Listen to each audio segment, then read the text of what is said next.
हरे कृष्णा। राधे राधे। आप सभी का स्वागत है मेरे YouTube चैनल श्री राधा माधव रसामृत में। आज की वीडियो में हम श्रावण मास महात्म के अध्याय 18 का पाठ करेंगे। पिछले अध्याय में हमने देखा कि शिव जी ने सनत कुमार को श्रावण मास की अष्टमी को देवी पवित्रारोपण, पवित्र निर्माण विधि तथा नवमी के कृत्य का वर्णन किया था। और आज हम आशा दशमी व्रत का वधान सुनेंगे। तो आइए इस कथा को शुरू करते हैं। पर सबसे पहले हम प्रणाम करेंगे हमारे गणपति जी को। शिव नंदन गौरी तने प्रथम पूज गणराज, सकल अमंगल को हरो पूर्ण हो हर काज। बोलो गणेश महाराज की जय। अब हम वंदना करेंगे हमारे गुरुदेव की। सब घट माही राम है, जो गिरि सुत में लाल। ज्ञान गुरु चकमक बिना, प्रकट न होत जमाल। बोलो गुरु महाराज की जय। जय भोलेनाथ, जय शिव शंकर। आशा दशमी व्रत का विधान।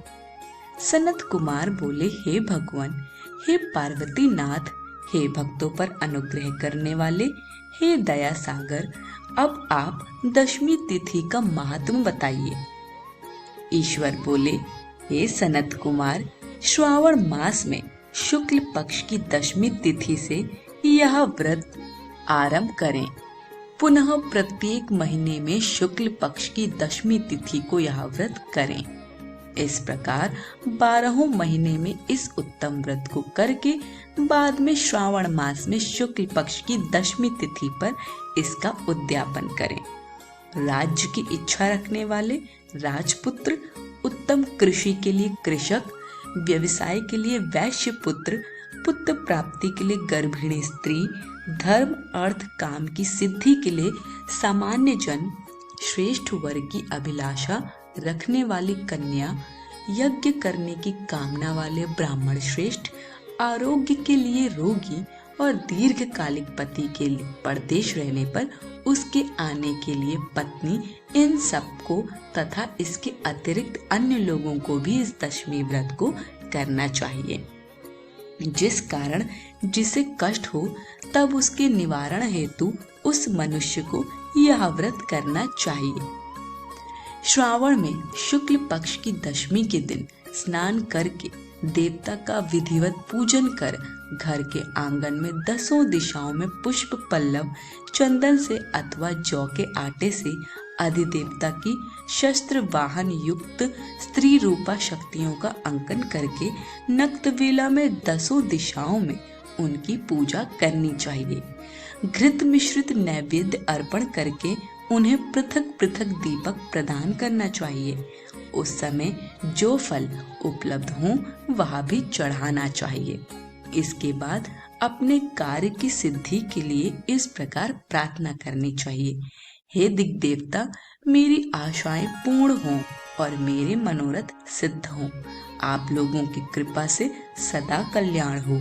इस प्रकार विधिवत पूजन करके ब्राह्मण को दक्षिणा देनी चाहिए। हे मुनि श्रेष्ठ, इसी क्रम से प्रत्येक महीने में दशमी तिथि का व्रत सदा करना चाहिए और 1 वर्ष तक करने के अनंतर उद्यापन करना चाहिए। अब पूजन की विधि कही जाती है। सुवर्ण अथवा चांदी अथवा आटे से ही 10 दिशाओं को बनवाएं। उसके बाद स्नान करके भली भांति वस्त्राभूषण से अलंकृत होकर बंधु बांधवों के साथ भक्ति पूर्वक मन से 10 दिग्वे देवताओं का पूजन करना चाहिए।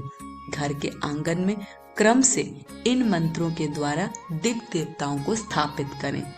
इस भवन के स्वामी और देवताओं तथा दानवों से नमस्कार किए जाने वाले इंद्र आपके ही समीप रहते हैं। आप ऐन्द्री नामक दिक् देवता को नमस्कार है। हे आशे, अग्नि के साथ परिग्रह विवाह होने के कारण आप आग्नेयी कही जाती हैं।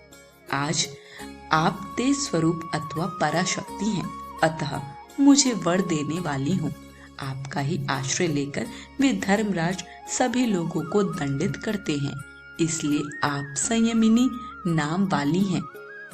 हे याम्ये, आप मेरे लिए उत्तम मनोरथ पूर्ण करने वाली हो। हाथ में खड़ग धारण किए हुए मृत्यु देवता आपका ही आश्रय ग्रहण करते हैं, अतः आप निरृति रूपा हैं। आप मेरी आशा को पूर्ण कीजिए। हे वारुणी, समस्त भुवनों के आधार तथा जल जीवों के स्वामी वरुण देव आप में निवास करते हैं, अतः मेरे कार्य तथा धर्म को पूर्ण करने के लिए आप तत्पर हो।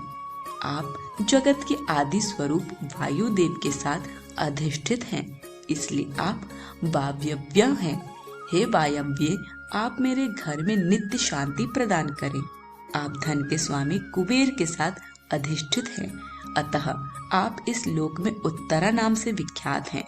हमें शीघ्र ही मनोरथ प्रदान करके आप निरुत्तर हों। हे ऐशानी, आप जगत के स्वामी शंभु के साथ सुशोभित होती हैं। हे शुभे, हे देवी, मेरी अभिलाषाओं को पूर्ण कीजिए। आपको नमस्कार है, नमस्कार है। आप समस्त लोकों के ऊपर अधिष्ठित हैं, सदा कल्याण करने वाली हैं और सनक आदि मुनियों से घिरी रहती हैं। आप सदा मेरी रक्षा करें, रक्षा करें। सभी नक्षत्र, ग्रह, तारागण तथा जो नक्षत्र माताएं हैं और जो भूत प्रेत तथा विघ्न करने वाले विनायक हैं, उनकी मैंने भक्ति युक्त मन से भक्ति पूर्वक पूजा की है। वे सब मेरे अभीष्ट की सिद्धि के लिए सदा तत्पर हूँ। नीचे के लोकों में आप सर्पों तथा नेवलों के द्वारा सेवित हैं, अतः नाग पत्नियों सहित आप मेरे ऊपर प्रसन्न हो। इन मंत्रों के द्वारा पुष्प, धूप आदि से पूजन करके वस्त्र, अलंकार तथा फल निवेदित करना चाहिए।